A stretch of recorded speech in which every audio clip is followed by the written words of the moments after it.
here we are at Camp 7 National Forest Campground, and we're on site 21 with electric. This is northwest of Manistee, Michigan, in the Upper Peninsula. I think there's about 40 sites here with a campground host, and a few in one loop have electric. Maybe about 10, 15 sites maybe. And we were lucky to snag one. It's $28 a night with electric.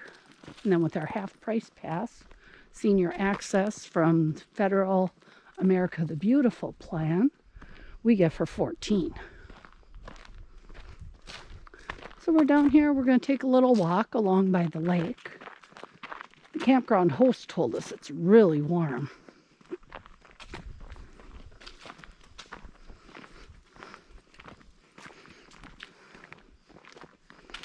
So what are you thinking, Nick?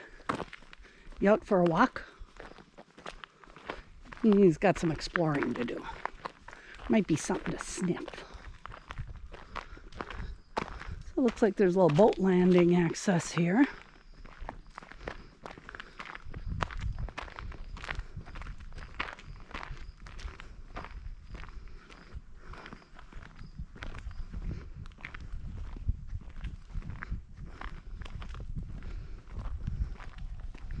There's a little path up here to the right. I think first we'll walk down by the water.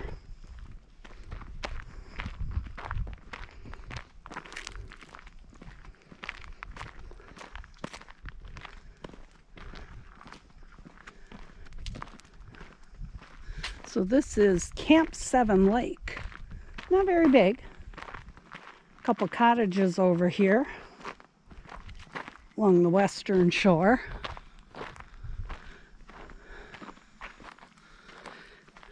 Down here on the eastern shore, there's a handicap accessible dock and a swimming area for the park. Really nice. Sandy water, sandy beach. A sandy entrance into the water. Nice and clear. Not full of scum or weeds. This late in September, that's kind of unusual.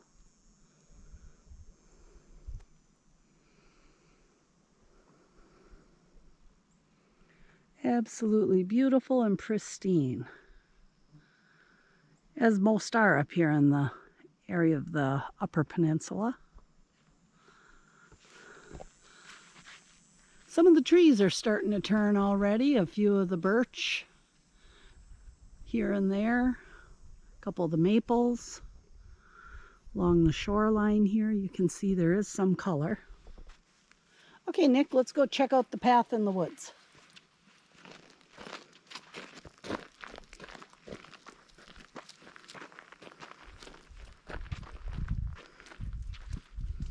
These big tall trees.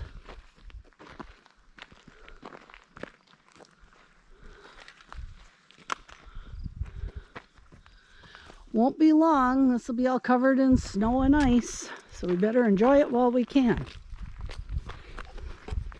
I know it's kind of a depressing thought, isn't it? Yeah.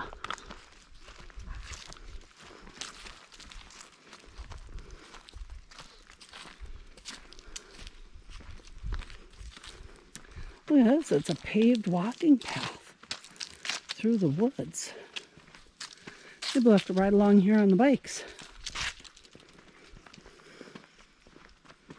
I think this goes all the way down to the beach. It's interesting, in this particular campground, the loops of the campsites are set back further in the woods, and there are no sites along the waterfront. Instead, there's this path.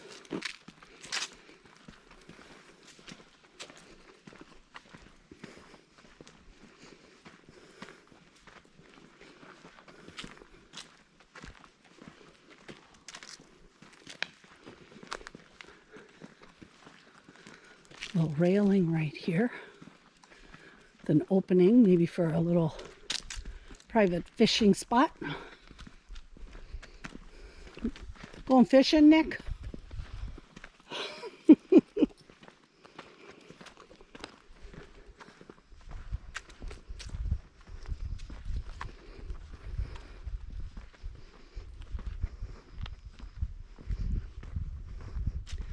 So beautiful and quiet. Mm-hmm.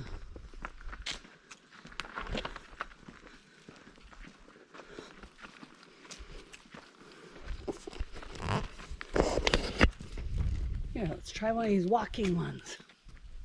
How's that? Sounds good. So what are you enjoying about your US to East trip, Steve?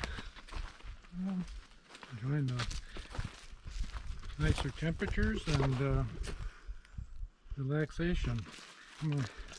I'm enjoying the lack of wildfire smoke. Yeah, that's true. So even though we didn't get all the way west, we are on US to East, kind of meandering our way along. There's another little area out to the lake with some steps. So here, I'm going to turn around because Nick is on the hunt of a squirrel. You think you're going to catch that squirrel, Nick? He's laughing at you.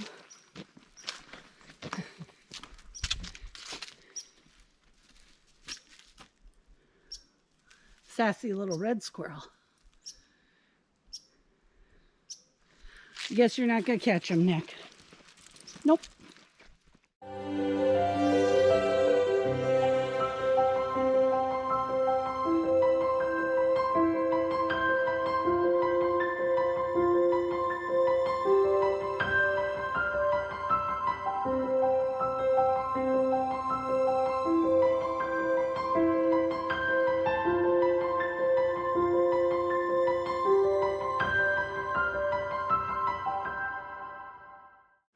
Here's a sample of some of the rustic campsites. They don't have electric, but they still are wide open and spacious.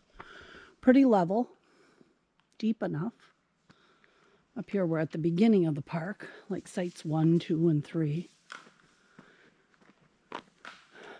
It's definitely a nice place to come to. The host was saying they usually aren't completely full every weekend. Sometimes there's a few sites left. We're quite a ways from any major town, so it's not really a party spot at all. Kind of nice and quiet and rustic. Well worth the drive to come here. Throughout the park there are pit toilets and water faucets, but no flush toilets and no showers. But at least water is accessible.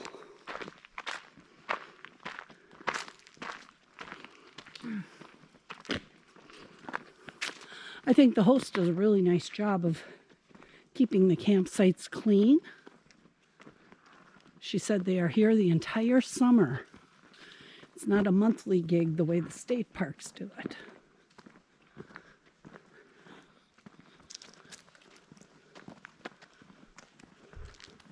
But again, if you're coming here to camp and you're trying to reserve and pick out a site just from the website and the photos, I don't think there's a bad site in the park. From when we drove through, most of them are level and deep enough to accommodate a pretty good RV. But not all of them have electric, so you have to watch the reservation form and put in the correct items on your filter if you want it. We don't really need it, but there's some hot, humid weather, but we might really appreciate having the air conditioning. So on the reservation website, you do have a 4-day booking window. So if you drive into the park and the site is vacant, you can take it for at least 3 days. Now, something like this is reserved, and they put an actual note on the post. So you know you can't take that one. Even if they were to like leave and run into town, the site is taken. But other ones, even though they're a reservable site, if there's nobody on it and there's no placard, you can occupy it up to 3 days. By the 4th day, you have to get out. For example, this next one, coming up here, site 16, it appears vacant, but there is a placard and there are dates on it. so you can't go there. These are some pretty fancy bathrooms. All nicely painted, fresh and clean, plenty of toilet paper. Steve said he was impressed. For a pit toilet, it's very nice. And here we are, back at our campsite again. Nestled in among the tall trees, we have birches and pines and hardwoods, maples and elms and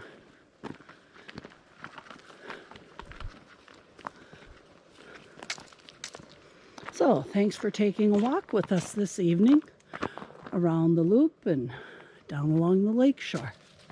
I hope you enjoyed it. Again, it's Camp 7 Campground near Nanastique, Michigan in the Upper Peninsula. And here's our campsite that we're on, number 21. Lots of room. Side road loops down through over here, but it's pretty quiet, pretty nice. And we're going to go in and take a couple showers before bedtime.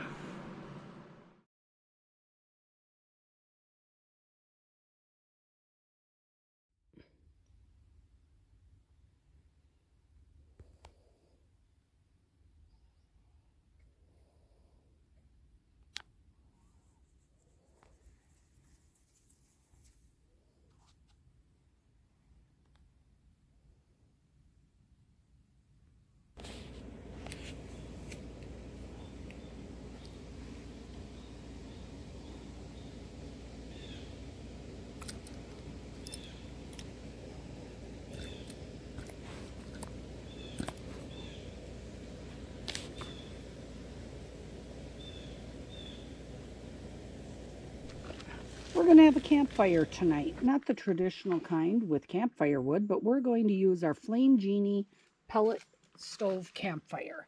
You see around the bottom on the outside edge, there's little holes. And on the inside of the double-walled cylinder, there are holes at the top. Down in the bottom, there's a mesh surface to let the air come through.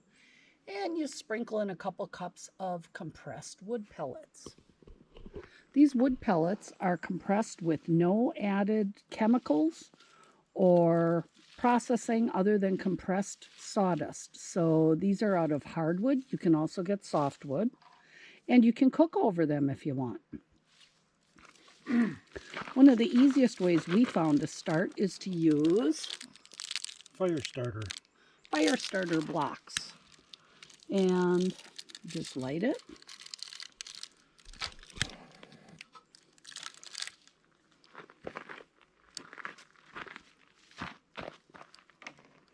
Put some of the pellets up by it.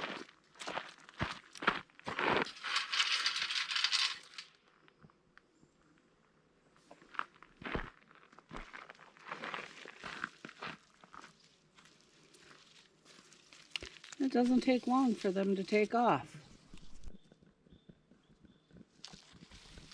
Okay, now it's going full blast. As you can see, the flames kind of come up around from the sides, burning off the heat from the pellets, kind of the gases. And the air moves from the outside holes up through the chamber between the two walls, through the inside holes. Now this is safe to cook on, and it leaves very little ash. There's just a few little teeny pieces that fall out the bottom. So when you're done, it cools off quickly and you can bundle it up and put it away quite easily. I'd say within half an hour it's cooled off and ready to be stowed away. It's also pretty clean when you stow it away. We have a little bag that we put it in, and we haul the pellets in individual Ziploc bags like this instead of the great big pellet bag. That way with the smaller bundles of bags, I think they stay better. They don't absorb moisture as much. I think they light better that way. So once the fire's going like this, every now and then you just add a cupful of pellets to keep it going. You gotta be careful not to add too much because it kind of smothers out the flames and then you gotta wait a while. But some of the nice features of this is not only does it not make a lot of ash, but it also doesn't make a lot of smoke. And you don't stink like a campfire when you're ready to go to bed at night. That's one of our favorite reasons. But in Wisconsin here, we have this emerald ash borer problem, so they don't let us carry firewood from place to place. And many places only allow you to use inspected firewood from their own resources, which can be pretty expensive. So this is a really nice alternative, and it creates a nice ambiance campfire for the evening. And we don't stink like a campfire. That's right. Right, Nick? Okay, I'll put away the camera. He wants to sit on my lap now to watch the fire. In a little while, we might break out the s'mores.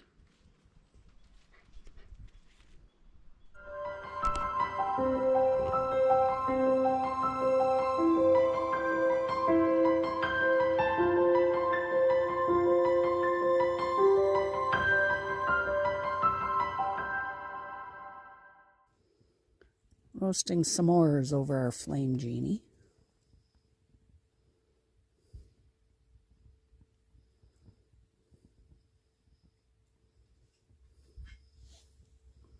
Let's see, a little bit more.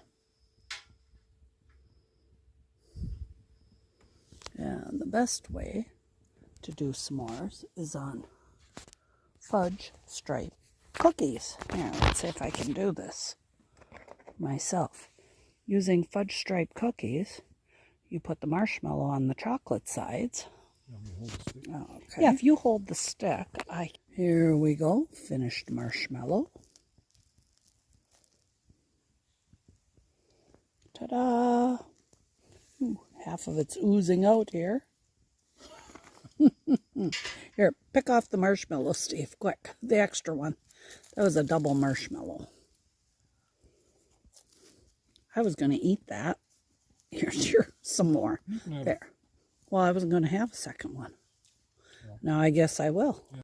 Stevie-O making one more. Just like a little kid.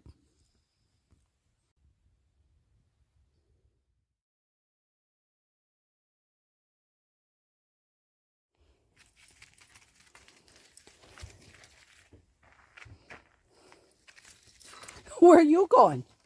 You going for a ride? You think you're going for a ride somewhere?